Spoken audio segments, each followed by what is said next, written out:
दोस्तों देखिए, अगर हम डॉक्टर्स का भी हालत ऐसा हो जाता है कई बार, तो एक सामान्य व्यक्ति का क्या होता है, खासतौर पे जब बीमारियां एकाएक हमको पकड़ लेती है। तो जब हम अगर स्वास्थ्य की बात करें तो एक फिजिकल स्वास्थ्य होता है और एक साइकोलॉजिकल स्वास्थ्य होता है। तो आज हम बात यही कर रहे हैं, स्वस्थ दिल और प्रसन्न दिल। तो आए सबसे पहले स्वस्थ दिल की बात करें। देखिए जरा इस छोटे से वीडियो को, आशा करता हूं ये आप देख पा रहे हैं। ये देखिए, जब एक मौत पीछे दौड़ रही है तो सभी लोग दौड़ रहे होते हैं, तेजी से दौड़ रहे होते हैं, लेकिन कुछ हम में से ऐसे भी हो सकते हैं कि अंतिम समय तक हाथ से जो खाने पीने की चीजें देखिए नहीं छूट रही है।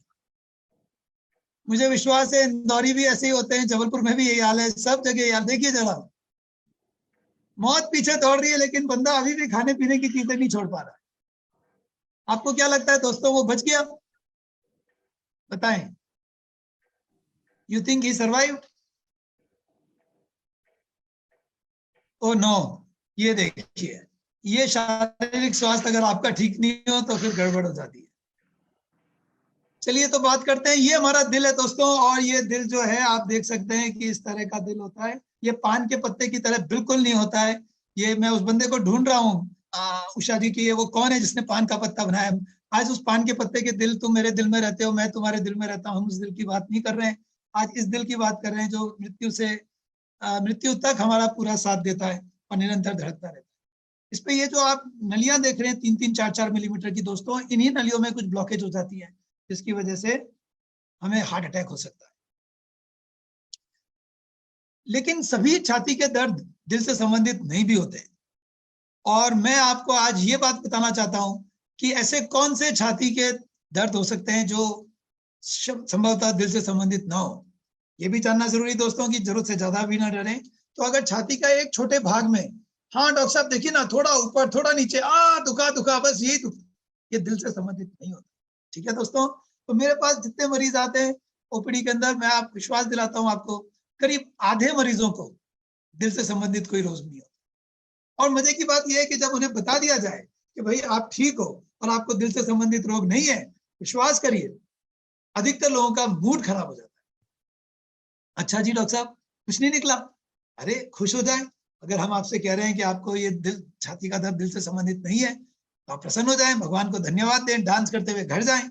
नहीं लेकिन आप, नहीं डॉक्टर साहब लेकिन पेन तो मेरे हार्ट में ही हो रहा है। मैं कहता हूं आप ये कहें कि पेन छाती में हो रहा है, दिल में हो रहा है कि नहीं हो रहा है ये मैं बताऊंगा, लेकिन आप ही कल्पना करके आ जाते हैं कई बार कि नहीं डॉक्टर साहब। तो आप विश्वास करें, अगर आवश्यकता से अधिक लोग उपचार और जांचें ना कराएं तो आधे अस्पताल बंद हो जाए।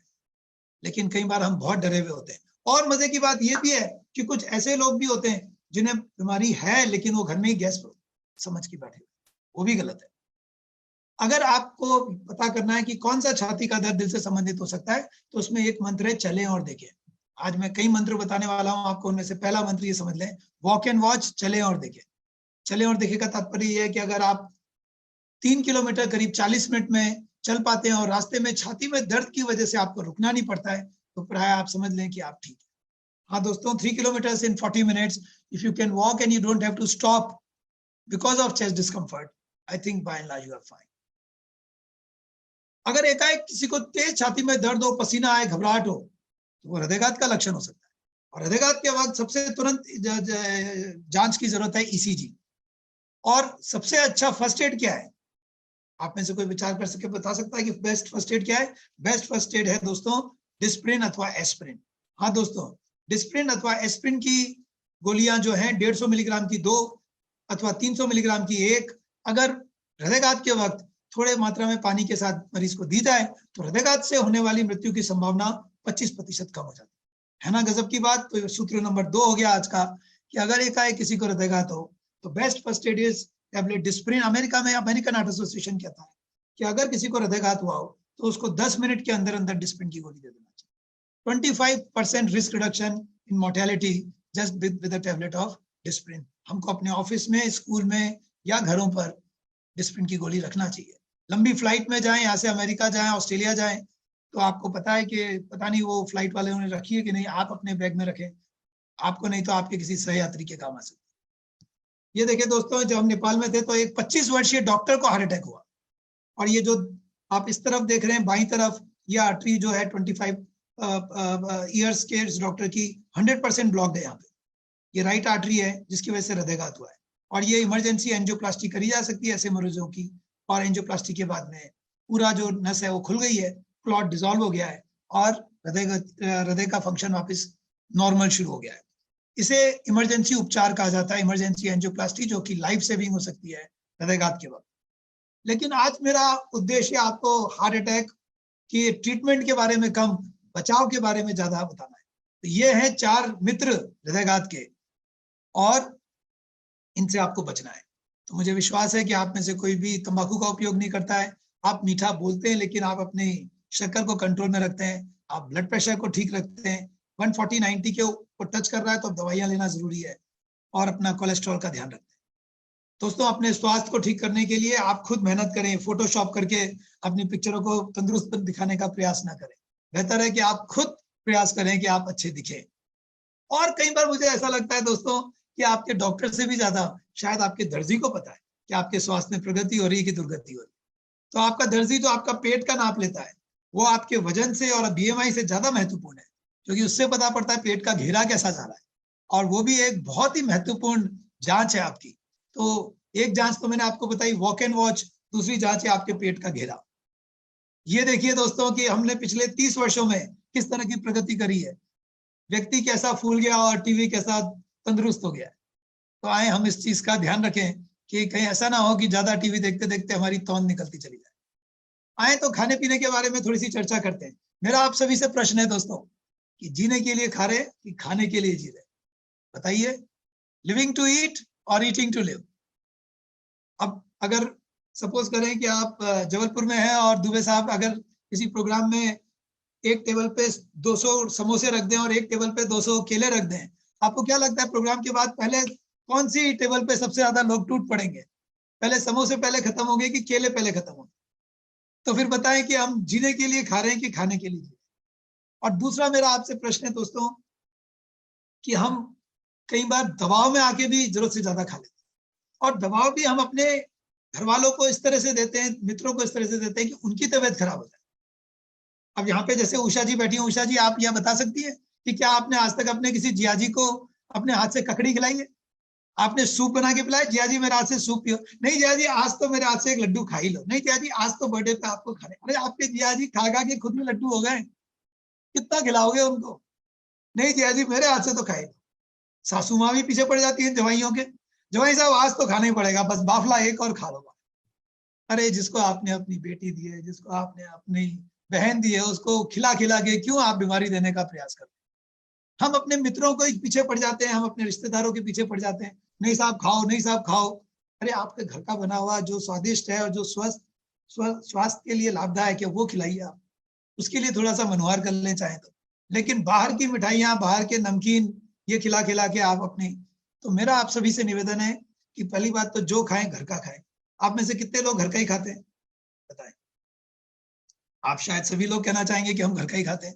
फिर मैं आपसे दोबारा प्रश्न पूछूंगा तो कहिए मेरे साथ कि हाँ मैं घर की बनी हुई सेव नमकीन खाता हूँ, घर के बने हुए ब्रेड बिस्किट खाता हूँ, रेवड़ी और गजक घर की खाता हूँ अभी सर्दियों में, घेवर और फीनी घर की खाता हूँ, मिठाइयों के डिब्बे सब घर की।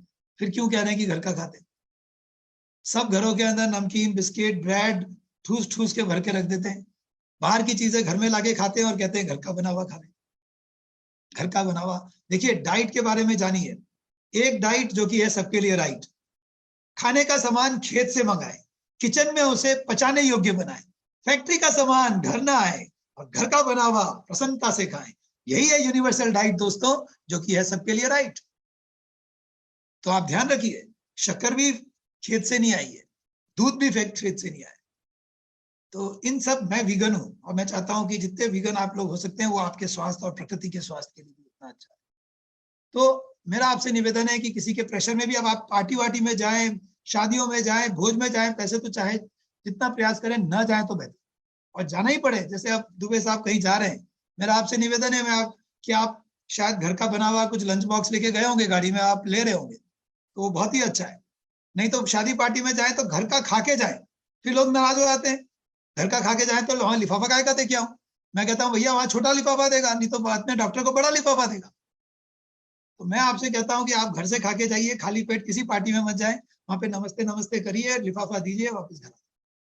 तो लेकिन आप घर का बहुत जो आपका अच्छा खाना है, जो अच्छा भोजन है, उसे छोड़कर किसी भी 3 स्टार 5 स्टार होटल के अंदर जो सिर्फ दिखने में अच्छा है, लेकिन वो सब नकली चीजों से बना हुआ। नमक कितना खा लेते हैं हम लोग, आपको पता है WHO डेटा कहता है 1.6 million people die every year because of consumption of excessive salt. हाँ दोस्तों, 16 लाख मृत्यु प्रत्येक वर्ष नमक खाने से होती। और आप हमारे इंदौर पधारिए, अगर आप पिछली बार 56 गए होंगे तो इस बार हम आपको सराफा ले चलेंगे। यही तो 2 जगह है हमारे पास, और कोई घुमाने की जगह नहीं है। आपको मुंह में पानी आ रहा है क्या? तो मैं आपसे यही कहना चाहता हूँ कि यही इसी तरह का प्यार हम अपने घर वालों को और मित्रों को जता जता के उनकी तबीयत खराब कर देते हैं। आप बताइए तो इस प्यार को क्या नाम दें? देखिए जरा, ये भी कोई प्यार का तरीका है? और फिर भी परेशानी होगी तो हम कुछ ना कुछ जुगाड़ तो कर ही लेते हैं। ये देखिए जैसे माशा जी कितने जुगाड़ से बैठ लेटे हुए आराम से। तो ब्रेकफास्ट करें जल्दी जल्दी, लंच करें जल्दी, और डिनर करें बहुत ज्यादा, तो आपका शरीर ऐसा हो जाए। तो पहला अगला मेरा जो मंत्र है वो ये है कि शाम का खाना 7 बजे से पहले, बस ये प्रोग्राम टॉक खत्म होते से ही आप भोजन कर लें। 7 बजे भोजन करें। 10 बजे के बाद मोबाइल स्विच ऑफ कर दें। उसके ऊपर अलार्म लगा लें पहले ही 9:30 बजे की, बस आधे घंटे में आप व्हाट्सएप ईमेल जो चेक करना है करें। 10 बजे अपना मोबाइल अपनी बीवी को दे दें और 6 बजे से पहले बिस्तर छोड़ दें। तो ये नियम याद रख लें, 7 10 6, 7 10 6। 7 बजे भोजन, 10 बजे मोबाइल मतलब स्क्रीन ऑफ। उसके बाद आपको नींद नहीं आ रही है, आप पुस्तक पढ़ें। आपको और फिर भी नींद नहीं आ रही है, मजा नहीं आ रहा है, बर्तन मांजिए, कपड़े धोइए, कपड़े पे प्रेस करिए, अपने आप नींद आ जाएगी। अच्छी पुस्तक पढ़ के सोए, लेकिन स्क्रीन ना देखें। और सुबह 6 बजे बिस्तर के बाद, और नियमित एक्सरसाइज करें। खासतौर से जो महिलाएं, मैं उनको निवेदन करना चाहता हूं, देखिए आपके एक्सरसाइज करने से दूसरों को भी बहुत फायदा होता है, तो बेहतर है कि सभी एक्सरसाइज पे ध्यान दें अपना। तो दोस्तों, ये था मेरा आपको कुछ सिंपल टिप्स जो मैं आपको दिल से संबंधित बीमारियों से बचाने के लिए दे सकता था। मैं नहीं चाहता हूं आप बीमार होकर मेरे जैसे किसी भी कार्डियोलॉजिस्ट के पास आपको जाने की जरूरत पड़े। वैसे मैं अपने व्हाट्सएप पे हमेशा सुबह 5 बजे से रात को 10 बजे तक उपलब्ध रहता हूँ, और मैं कभी चिढ़ता नहीं हूँ। अगर आपको कोई तकलीफ है तो आप मुझे व्हाट्सएप पे मैसेज कर सकते हैं, और I will be happy to guide you on WhatsApp. मैं आशा करता हूँ डॉक्टर साहब, दोस्तों, मैं आपका दिमाग नहीं खा रहा हूँ। चलिए शुरू करते हैं। जिंदगी के पेड़ पर सुकून की पत्ती थरथराती जरूर है, चाहे गुनाह से पहले चाहे गुनाह के। यह है मन की बात। गलत काम करूंगा नहीं, फिर किसी से डरूंगा नहीं। इसे बना लीजिए अपना अगला मंत्र। हम सब लोग डरे हुए हैं, और किसने डरा है? बाहर की दुनिया ने। जिसे कुछ खोना नहीं है उसे उसे कुछ डरने का कुछ डर, उसको उसे कुछ भय भी नहीं। गलत काम करता हूं तो डरता हूं। अपनी जरूरतों को आप कम करें और डरे नहीं। इस चीज का बहुत ध्यान रखें, हर चीज को दिल पे ना रहें। Dear heart, please stop getting involve in everything. Your job is to pump blood, that's it. उसका काम धक धक धक धक। तूने मेरी बात दिल पे ले लिया, तूने मेरा दिल तोड़ा। अबे तुम्हारा दिल है कि क्या है? इतनी जल्दी कैसे टूट जाता है? दिल पे नहीं लेना है बातों को, दिल को ऐसे नहीं तोड़ना है। दिल का काम धक धक करना है, उसको वही करना है, तो फिर चलेगा 103 साल। चलिए आइए एक और छोटा सा वीडियो देखते हैं। ये दिल मांगे मोर।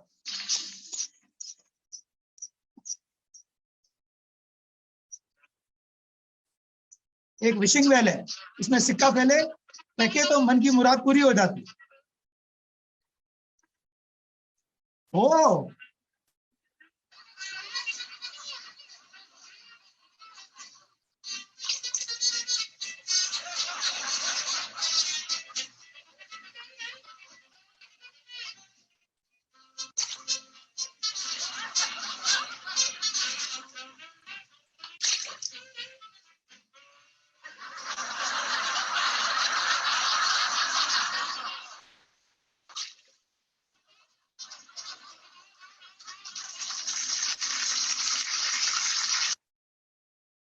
तो दोस्तों, ये भी है हमारे दिल की तकलीफ कि हमको हमेशा दूसरों का ज्यादा बेहतर दिखता है, लेकिन आपको ये समझना है सभी तनाव में। आप भी तनाव में, ऊपर वाला भी तनाव में, नीचे वाला भी तनाव। आप अगर किसी डॉक्टर के पास जाएं क्लिनिक पे, आपको कौन सा डॉक्टर पसंद आएगा? आप क्या चाहते हैं? तो हमें सबको सोचना चाहिए कि आप अधिकतर समय दिन भर में किस तरह का चेहरा लेके बैठे, ऑफिस में, ट्रैफिक में, घर पर। कहीं ऐसा तो नहीं कि हमारे ऑफिस में पहुंचने के बाद हमारे आसपास के स्टाफ कहते हैं अरे यार इसके नहीं आने से पहले माहौल ज्यादा अच्छा था, या घर पहुंचने के बाद आपके घर वाले कहते हैं अरे यार पापा घर आ गए, इससे पहले कितनी शांति थी। हमारे कहीं मौजूद होने से वहां की शांति बढ़ जाती है कि घट जाती है? दोस्तों चलिए एक छोटी सी कहानी सुनाते हैं। हम काफी वर्ष नेपाल रहे। नेपाल में एक बहुत फेमस कॉफी की दुकान थी, दूर दूर से दोस्तों वहां पे लोग बार कॉफी पीने आते थे। एक बार उस कॉफी के दुकानदार का सुबह से सिर दुखने लगा, तो वो सामने वाली दुकान पर एक दवाई की दुकान पर सिर दर्द के लिए दवाई लेने के लिए गया। जब वो वहां पर गया तो उसने देखा कि वो दुकानदार नहीं था, तो उसने वहां बच्चे से पूछा भाई दुकानदार कहाँ है? उस बच्चे ने जवाब दिया कि उनका सुबह से सिर दुख रहा था, तो वो सामने वाली दुकान पे कॉफी पीने गए। देखिए दोस्तों, जब कॉफी के दुकानदार का सिर दुखता है तो वो दवाई की दुकान के पास जाता है, और जब दवाई के दुकान वाले का सिर दुखा तो वो खुद कॉफी की दुकान पे गया। और जब ये लौट रहा होता है दोस्तों, तो वो पीछे से उसको धक्का देता है, उसके हाथ से कॉफी छलक जाती है। क्या आप में से कोई मुझे बता सकता है कि उसके कप से कॉफी क्यों छलकी? क्योंकि उसने ठीक से नहीं पकड़ा था कप, या पीछे से धक्का लग गया? दोस्तों कॉफी इसलिए छलकी क्योंकि उसमें कॉफी थी। अगर उसमें दूध होता तो दूध छलकता, और पानी होता तो पानी छलकता। है ना मजेदार बात? इसका मतलब जब हम सब कुछ ठीक है तो फिर हम बहुत अच्छे बन सकते हैं। हम में अंदर क्या लेके घूम रहे हैं वो तभी पता पड़ता है, असलियत तभी बाहर आती है जब पीछे से धक्का लगे। तो आए दोस्तों उस धक्के के लिए तैयार रहें जो भगवान यदा कदा हमको कभी डाल देगा। किसी मुसीबत में, किसी चैलेंजिंग सिचुएशन में कभी ऐसी गुगली गेंद फेंकेगा। तैयार रहें उसके लिए, क्योंकि अब पता लगने वाला है कि हमारे अंदर से क्या निकलने वाला है, हम कैसा बिहेव करने वाले हैं। हम रिएक्ट करेंगे या रिस्पॉन्ड करेंगे। हम में से कितने ऐसे लोग हैं जिनको जीवन में किसी तरह की कोई समस्या नहीं है? बताएं। शायद सभी को कोई ना कोई समस्या है। लेकिन दोस्तों मैं अगर आपसे अभी पूछूं, इस क्षण जब हम यहाँ पे बैठ के बात करें, इस क्षण आप में से कितने लोगों को समस्याएं हैं इस वक्त? शायद एक को भी नहीं। ये भी क्या मजेदार बात है। अभी हमने पूछा जीवन में तो समस्या है, लेकिन इस क्षण समस्या नहीं है। इससे क्या पता पड़ा दोस्तों? इससे ये पता पड़ा कि वर्तमान क्षण में समस्याएं नहीं होती। वर्तमान क्षण में शारीरिक समस्या हो सकती है, डॉक्टर साहब कितना बोल रहे हो, सिर दुख रहा है, भूख लग रही है, पेट दुख रहा है, लेकिन और कोई जीवन की संबंधित समस्या नहीं होती। वो सिर्फ हमारे विचारों में होती, जो हमें वर्तमान में नहीं लगता। तो क्या चीज है ऐसी जो हमें वर्तमान में से हटा लेती है? वो है डर। भय हमारे सभी दुर्गुणों की माँ है। इस भय की वजह से हम कभी क्रोधित होते हैं, कभी एंजाइटी में और डिप्रेशन में चले जाते हैं। क्रोधित व्यक्ति भी भयभीत है। भय की वजह से कोई क्रोधित होता है, कोई चुप हो जाता है, कोई जेलसी में चला जाता है, कोई चोरी कर लेता है। तो इस भय से हमको निपटना है, इस भय से बाहर आना है, क्योंकि ये वर्तमान क्षण के अंदर हमको रहने नहीं देता है। देखिए दोस्तों, ये हमारी पूरे जीवन की दिन भर की प्रक्रिया में, क्या हम याद करें सुबह से लेकर अभी तक कुछ ऐसी क्रिया करी हमने जो करते वक्त हम उसी वक्त मौजूद थे, वहीं मौजूद थे जहां उस वक्त थे? कहीं ऐसा तो नहीं कि हर क्रिया हम अगली क्रिया के लिए कर रहे हैं, अगली स्टेज पे पहुंचने के लिए कर रहे हैं? कितना दुर्भाग्यपूर्ण दिन है। ऐसा क्या पाप किया हमने? ऐसा कौन दौड़ा रहा है हमको? हमने ऐसा क्या किसका मर्डर चोरी करी है दोस्तों कि हमको लगातार इस तरह से हाँक रहा है? दौड़ो दौड़ो दौड़ो दौड़ो। क्यों मैं जब ब्रश कर रहा हूं तो ब्रश करते हुए एंजॉय नहीं कर सकता? अच्छा, आप में से कितने लोगों ने गुनगुनाना अभी जारी रखा है? आप कपड़े बदलते हुए, नहाते हुए गुनगुनाते हो? बाथरूम सिंगिंग होती है आपके घर में? कोई करता है? क्या आपको लगता है पहले से गुनगुनाना हमारा कम हो गया है? आप कारण सोच सकते हैं गुनगुनाना क्यों कम हो गया है? क्योंकि हम वहां होते नहीं है जहां हम हैं। हम सोच रहे होते हैं। आप कंघी बना रहे हो, बाल बना रहे हो, लिपस्टिक लगा, छोड़ूंगी नहीं कर उसको, उसने मेरे को ऑफिस में ऐसा किया था ना, छोड़ू, चेहरा खूबसूरत बना रहे हैं, छोड़ूंगी नहीं, अब तो बस आज तो बदला लेके रहूंगी। ऑलरेडी ऑफिस पहुंच चुके हैं, ऑलरेडी प्लानिंग चल रही है, कैसे गुनगुनाएंगे? गुनगुनाएगा वो जो उसी वर्तमान क्षण में है। जैसे कि मैंने कहा, तभी हम एक्ट कर पाएंगे, रिएक्ट नहीं करना है। एक्शन क्या है? एक्शन है एक एक एक क्रिएटिव चीज जो किसी और स्टिमुलस से नहीं आई है, जो अंदर से उपजी है, जो आपकी क्रिएटिविटी है, लेकिन हम अधिकतर रिएक्शन में होते हैं। और चाहिए ये कि हम रिएक्ट ना करें बल्कि रिस्पॉन्ड करें। और क्या अंतर है दोस्तों रिएक्शन और रिस्पॉन्ड में? रिएक्शन मतलब तुरंत करना, और रिस्पॉन्ड जो कि हम सोच समझ के करते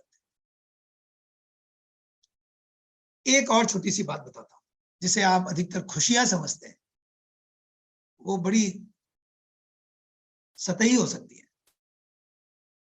आनंद एक बहुत अलग चीज है, और इन दोनों में भेद करता है ये ईगो। जिन चीजों से हमारा ईगो बढ़ जाता है दोस्तों, वो सतही खुशियां, या इसको हम हैप्पीनेस कहते हैं या प्लेजर कहते हैं। मेरे बेटे का सिलेक्शन हो गया, मैंने एक बड़ी कार खरीद ली, आपकी तारीफ हो गई, आपने एक अच्छा कपड़ा पहन लिया, आपका ऐसा हो गया, आपका प्रमोशन हो गया, अरे मुझे बड़ी खुशी हुई। कह लीजिए उसे खुशी, बेसिकली ईगो का इन्फ्लेशन है अपना। आनंद क्या है? आनंद वो चीज है जहां ईगो लुप्त हो जाए, वहां आनंद है। देखिए कितनी अलग अलग यात्राएं, बहुत ही अलग यात्राएं। एक में ईगो का इन्फ्लेट होना है, एक में पाना है, एक में खोना है। अब विचार करना है हमें कि किस तरफ जाना है। दोनों नहीं मिल सकते, प्रॉब्लम ये है, दोनों नहीं मिल सकते, बहुत अलग यात्रा है।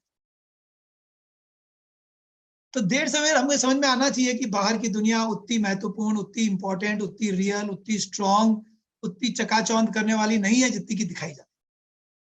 तभी हम उसको छोड़ने के लिए तैयार हो पाएंगे। और छोड़ना नहीं पड़ेगा, फिर तो छूटेगा, छूटता है, छोड़ना नहीं होता, छूट ही जाता है।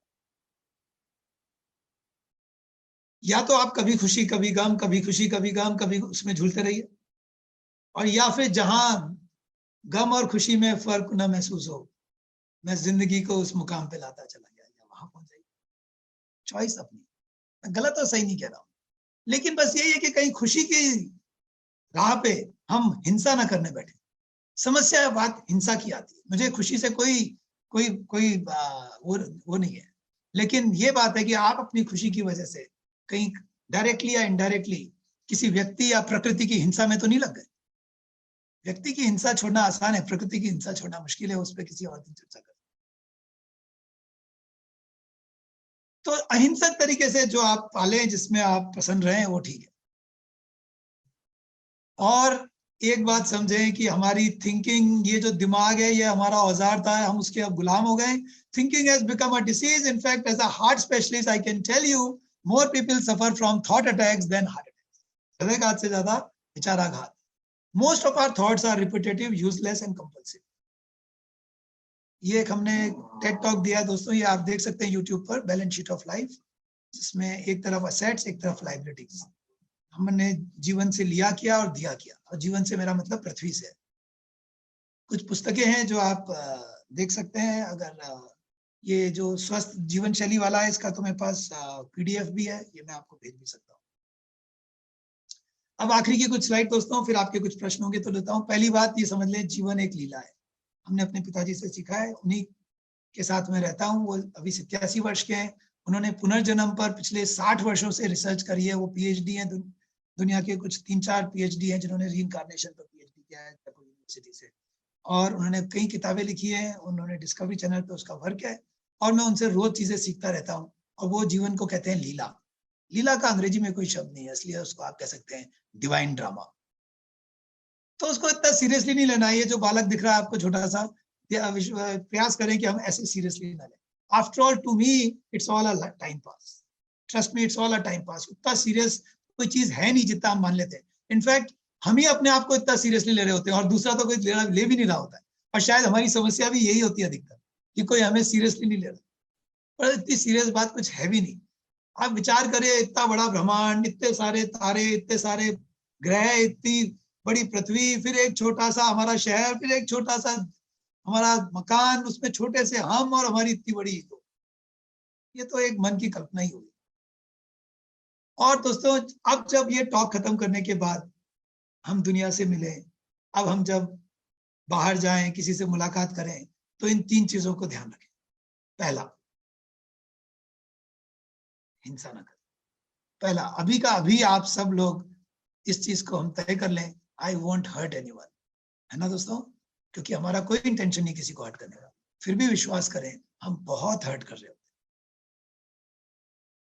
मैं मेदांता अस्पताल में काम करता हूँ, कहीं और चीज से पैसा नहीं लेता हूँ, लेकिन क्या पता अगर हमारा ये स्ट्रक्चर, ये ढांचा, ये सिस्टम में ही करप्शन हो, उसी में कुछ गलती हो, उसी में कुछ त्रुटि हो, जिससे अमीर और अमीर होते जा रहे हैं, गरीब और गरीब होते जा रहे हैं। तो आप सोच सकते हो कि मैं टैक्स चुका रहा हूँ, लेकिन फिर भी हो सकता है आप गलत सिस्टम के भाग हो, तो अभी आप हर्ट कर रहे हो उस अननोन व्यक्ति को, वो भी एक हिंसा हो गई, उससे बचना मुश्किल है। प्रकृति की हिंसा जो रोज सुबह शाम कर रहे हैं, उससे बचना मुश्किल है। दूसरा है everyone is in my prayers. आप माफी नहीं कर रहे हो, आप उनके लिए प्रार्थना कर रहे हो। माफी में तो थोड़ा ईगो आ गया, एजम्पशन हो गया, तुम गलत थे, मैं सही था, मैं ऊपर तुम नीचे, जाओ मैंने तुम्हें माफ किया। अरे अरे, इतना ईगो नहीं। उससे बेहतर, उससे बड़ी चीज है कि आप मेरी प्रार्थना हो। सर्वे भवन्तु सुखिनः, सर्वे सन्तु निरामया। आए हम सोचें कि सबका भला हो। ऐसा संभव नहीं है दोस्तों कि समाज के किसी एक वर्ग का नुकसान करके हम और आप सुख से बैठ सके, संभव नहीं। तो हमको ये विश्व कुटुंबकम, ये हमको वननेस की भावना जागृत करनी पड़ेगी। और तीसरा बहुत महत्वपूर्ण है, I won't get emotionally hurt. Don't give this right to any Tom Dick and Harry to be able to hurt you. अपने को खुश करने का अधिकार सबको दे, अपने को दुखी करने का अधिकार बहुत सारी स्थितियों और व्यक्तियों को न दे।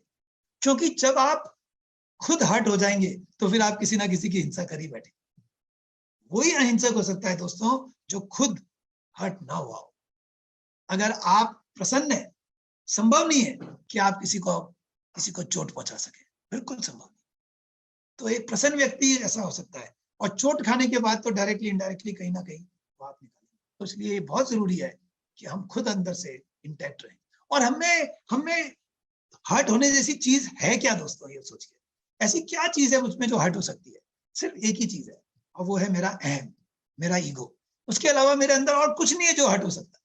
तो जब आप, या तूने मेरा दिल तोड़ दिया, ये मत बोलिए, ये कहिए तूने मेरा अहम पे चोट पहुंची, मेरे ईगो को ठेस लगी है, कहिए इसको, ताकि हम सुधार कर सके अपने आप। तो दोस्तों ये मेरा ऑपरेशन थिएटर है, इस तरह से हम यहाँ पे ऑपरेशन करते हैं। आप में से किसी को यहाँ जल्दी आने की इच्छा है? नहीं है ना? तो फिर इन भूली हुई दवाइयों को अपनाएं, इन्हें न भूलें। कौन सी वो दवाइयां हैं जो कि they are the proven methods to promote good health, and they are not expensive and they don't have side effects. लेकिन समस्या ये है कि ये दुकानों पे नहीं मिलती। कौन सी हैं वो दवाइयां दोस्तों? आए देखें। ये है वो मंत्र जो मैं आज आप सबको बताना चाहता हूं। अगर आप हम जैसे डॉक्टर्स और अस्पतालों से और दवाइयों से और जटिल ऑपरेशन से बचना चाहते हैं, अपनाएं प्राणायाम, योगा, घर का बना खाना, रेगुलर एक्सरसाइज, अच्छी पुस्तकें पढ़ें, सिंपल सादगी से जीवन बिताने का प्रयास करें, सादे लोगों के साथ जीवन बिताएं, अच्छी नींद लें, थोड़ा ध्यान करें, अपने मूड को संभाल के रखें, दिन में 8-10 बार ठाका ला के हंस लें, थोड़े बुद्धू बन जाए। हाँ दोस्तों, बुद्ध बनने का रास्ता बुद्धि से नहीं है, बुद्धू बनने से है। थोड़ा थोड़ा सा बुद्धू बनना है, क्योंकि जब आप बुद्धू बनेंगे तभी आप अपने ईगो को थोड़ा सा शांत रख सकते हैं। बुद्धि से बुद्ध नहीं बना जा सकता। हाय दोस्तों, let's make this world a better place to live in by the future generations. आप सबको बहुत बहुत नमस्कार। Thank you.